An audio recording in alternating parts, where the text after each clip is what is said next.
Uh-oh.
Okay, we'll start with this. From the desk of Chava ESPN. Championship. Yokasta Valle will fight November 1st in her native Costa Rica, and it will be against Mexican Elizabeth Poison Lopez, and for what is the vacant WBC title, the newly vacated title after Senicia Estrada, then undisputed champion, announced her abrupt, unexpected retirement from the sport of boxing. The belt redistribution is underway, and I'm not surprised that former champion Yokasta Valle is en route to pick a title up. Sporting a professional record of 31 wins with 3 losses, no draws, 10 knockouts, having never been knocked out in 34 professional bouts across 3 divisions. The show must go on at minimum weight, and it's going to, with Yokasta Valle as its WBC champion, as I've no doubts Yokasta is going to win her next fight. Why are you so sure? Because of who she's fighting. Elizabeth Lopez Corso sports professional record of 11 wins with 6 losses, 5 draws, 2 knockouts, having been knocked out 3 times in 22 professional bouts. This is someone that Yokasta Valle has already fought before and beat before, way back there in December of 2021. This is a fighter that's lost to Sarah Borman, Fabiana Baticki, Yokasta Valle, and this is a fighter that's likely gonna lose again to Yokasta Valle. Elizabeth hasn't seen action since August of last year. In that way, the night of the fight, she will not have fought in over a year's time against a fighter that already beat her. She'll be traveling to Costa Rica for this fight, so Yokasta will have home field advantage. Not that she needs it to beat Elizabeth. I noticed Golden Boy Promotions' insignia on the poster for the show. It appears that Yokasta still has a working relationship with them, and thus the card may be shown on the DAZN platform. Yokasta's younger sister Naomi is going to be boxing on that same show. Yokasta herself has already rebounded off the loss to Senicia Estrada earlier this year in July against Ramandeep Kaur, who she stopped in 2 rounds. This will be Yokasta's 3rd fight of this year. The first was the Estrada fight, the competitive fight that she lost in March, the rebound fight in July, and now this in November. She is the worthiest successor to all those belts. Been a fan of Senicia Estrada for as long as I can remember, for as long as I knew about that fighter, and I wish that fighter a happy retirement to do whatever she wants to do. But I also have to admit that Yokasta Valle is a great ambassador for the sport. Beloved in her native Costa Rica, sparkling personality, good looks, ability, a fan-friendly style that translates well for television. And so the minimum weight division will still get attention with at least one fighter there that's with a major promotional outfit in Yokasta. She's the best in show, and off the top of my head, I can't think of any other minimum weights that would really challenge her. That the best 2 really were Senicia and Yokasta. But now that Senicia is gone, it really is Yokasta and everybody else. The World Boxing Council didn't waste no time affording Yokasta this opportunity, and it wouldn't surprise me at all if between now and the time this fight rolls around, one of the other alphabet organizations does the same thing. Maybe the WBA, maybe the WBO. One of them. And so the show must go on. Yokasta Valle is now easily the most recognizable fighter, the most known fighter in the women's minimum weight division, and she's en route to become a champion again. If she wins, she's back on the Ring IQ pound-for-pound list. For having been a champion across 3 divisions and having been a champion in this weight class 2 times. If she wins. And I strongly believe that she's going to. As stated, she's already fought Elizabeth before, and she's already beat Elizabeth before. I think she's going to beat her again. Look for this in November. Men's junior middleweight news, Gervonta Davis shifting off December 14th date could lead to another David Benavidez double header, at least according to Lance Pugmire, at least according to Boxing Scene. 2 individuals connected to the business of Gervonta Davis, WBA lightweight title defense against junior lightweight champion Lamont Roach, have confirmed to Boxing Scene that plans for a December 14 bout in Houston are being reworked. One promising solution is to pair Davis versus Roach with the attractive light heavyweight bout between unbeaten talents David Benavidez and David Morrell, who are seeking a January 25 Prime Video pay-per-view fight in Vegas. That becomes a big event then, said one of the officials, and it wouldn't be the first time that David Benavidez would have been the co-main event to a Gervonta Davis main event. That's what happened earlier this year when Gervonta Davis fought Frank Martin and David Benavidez fought Alexander Vajdik.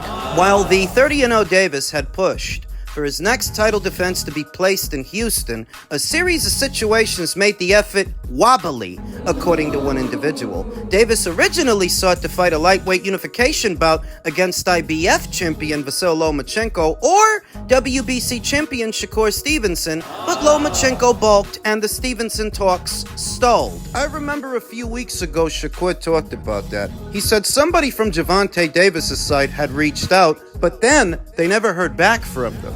And so, because Gervonta Davis will be heavily favored against Lamont Roach, Premier Boxing Champions has sought to beef up the card with a quality featherweight title rematch between newly elevated WBC champion Brandon Figueroa and Stephen Fulton, after Fulton won their super bantamweight title fight way back there in 2021. I picked Stephen Fulton to win the first one. I'm going with Brandon Figueroa to win the rematch. Former middleweight champion Jermall Charlo has also reportedly been mentioned to be on this same card. That pay-per-view card figured to undersell during the heart of the holiday season, and just 1 week before Usyk vs. Fury 2, with Benavidez vs. Morrell potentially looming just 6 weeks later than the planned date, a return doubleheader featuring Davis and Benavidez would give PBC a strong launch pad to what could be a strong 2025. How do you figure that? They're starting off the next year the same way they started this one,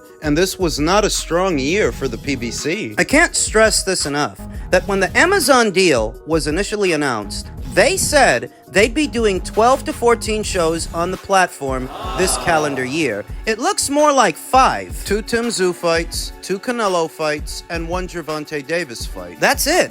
That's all they did this year. Jesus Christ. The PBC is also plotting a title defense in the ultra-deep junior middleweight division by its unified champion Sebastian Fundora, and the promotion has staged the past 3 pay-per-view fights by 4-division champion Canelo Alvarez, who's planning to return on Cinco de Mayo, when he defeated Frank Martin June 15th. In his most recent title defense on Prime Video pay-per-view in Vegas, Gervonta professed his admiration for the former super middleweight champion David Benavidez, who defeated former light heavyweight champion Alexander Vajdik in that night's co-main event. Davis said then he'd be willing to flip-flop roles with Benavidez from main to co-main should the situation present itself. Huh? He's saying he's willing to switch places, switch roles? Well, that's mighty humble of him, but that's not something that the face of boxing would do. Because he's not the face of boxing. Benavidez versus Morrell is a hotly anticipated bout between PBC stablemates in their primes. They currently stand as WBC interim light heavyweight and WBA secondary champion Morrell behind newly crowned undisputed light heavyweight champion Artur Beterbiev. Whoever wins that fight, theoretically, goes on to challenge him. I say theoretically because Artur might end up fighting Dimitri for a second time. He might lose. And if he loses, well, then Dimitri's undisputed champion, then they have to fight him. I don't think David Morrell or David Benavidez beat Dimitri Bivol. I don't think they beat Artur Beterbiev. I think there is a noticeable difference, if you're observant, between a David Benavidez and those fighters, between a David Morrell and those fighters, that Benavidez and Morrell are good little guys. They're good little fighters, but they're not elite Oh, those two guys are elite. Focus up. PBC officials did not immediately return messages left to them by Boxing Scene following the initial report of Davis moving off December 14 by Dan Raphael's Fight Freaks United Substack. Roach promoter Gary Jonas, who owns ProBox TV and Boxing Scene, declined to comment on the matter, as did Benavidez promoter Simpson Lukowicz. So it's all very immaterial right now. It's all very hazy. But these are the rumors and rumblings that are going around. At least according to the people that Lance Pugmire spoke to, the people that Boxing Scene spoke to. Here's the kicker. Gervonta Davis denied all of this. He denied that he would be sharing a card with David Benavidez. My honest opinion, that decision isn't up to him. He doesn't have that level of autonomy, that level of control. He does what he's told. And if he's told that he has to share a show with David Benavidez, then that's just the way it is, and there's not a lot he can do about it. When you think about his fight, what's supposed to be the main event, well, that's not a strong enough main event to stand alone. Davis versus Roach. For Christ's sake, I watched Jamel Herring outbox Lamont Roach years ago, and it didn't cost $80 and $90. So why should I have to pay you that money to box the same guy? To watch you box the same guy. Boxing insider Rick Glacier provided a bit more insight into what's going on. Tank Davis's value to the PBC is very strong, as he's the one PBC fighter that can sell some pay-per-views. But why did they want to guarantee Tank just $3 million to fight? Because this is not a hot ticket. The same company, PBC, just guaranteed Canelo Alvarez $35 million to fight Edgar Berlanga. Well, Canelo sold more pay-per-views on behalf of the PBC this year than Gervonta Davis. That's worth a look into. Something is very wrong. No, it isn't. Gervonta Davis has never made the kind of money and never been guaranteed the kind of money up front that Canelo Alvarez has been guaranteed, because he doesn't sell like Canelo. And I've said this to no end year after year. So it's no surprise that Canelo gets way more money up front than Gervonta. What is Gervonta Davis supposed to get up front for fighting the likes of a Lamont Roach after selling absolutely nothing with Frank Martin? What kind of guarantee is he supposed to get? This ain't Ryan Garcia you're fighting, or Teofimo Lopez, or somebody like that. And for moving off that December 14th date, you don't need to reschedule a Lamont Roach fight. You should try to do a fight with Teofimo. That'll sell. That if you're not fighting again this year, you're not fighting in December, and you're moving your fight date, you don't need to reschedule a fight with Lamont. You should be trying to fight someone better, someone who's available. Teofimo is available. I mean, I think he is. He's got this thing going on with Top Rank. Call Bob. See about doing that fight. Make it a joint pay-per-view. Let them advertise it on ESPN. You advertise it on Prime. Let these two butterballs kill each other. Who cares? You'll make a bunch of money, because you're not going to make a bunch of money trying to sell a Lamont Roach fight. So, I mean, Gervonta Davis can call it cap and deny that they're bouncing this idea around, that they should have David on his show again. But I remember when O'Hara Davies denied that he was going to fight Adam Azine. Remember that? Just so the fight could be officially announced and just so that it could happen. I wouldn't take it from Gervonta Davis. He doesn't make any decisions. And if this calendar year was proof of anything, it's that the PBC ain't doing anywhere near as many shows because they don't have anywhere near the same money, the same number of fight dates. So David being added to his card is entirely possible, whether he denies it or not. It's not like it hasn't happened before. And finally, more UK shows in 2025. Per Eddie Hearn, I had a good meeting with DAZN at the end of last week, and the strategy is definitely to do more UK shows in the coming year. I'm not surprised. In 2025. The appetite for boxing in the United Kingdom has been building, I'd say, the last 12 months, maybe a little longer, because a lot of the bigger fights have been outsourced to Saudi. A lot of familiar faces in UK boxing. The lack of shows from Sky Sports and Boxer, that's another factor, that Boxer didn't actually do that many shows this calendar year. With so many of the Queensberry Promotions fighters and the Matchroom fighters tied up in big Riyadh season shows, Boxer and Sky Sports ideally would have filled that void, but they didn't actually do a lot of shows this year. And what shows they did, they really weren't that memorable, were they? Adam Azim versus O'Hara Davies? Joshua Buatsi versus Dan Aziz? Come on. It all ties together that the appetite for boxing in the United Kingdom is building,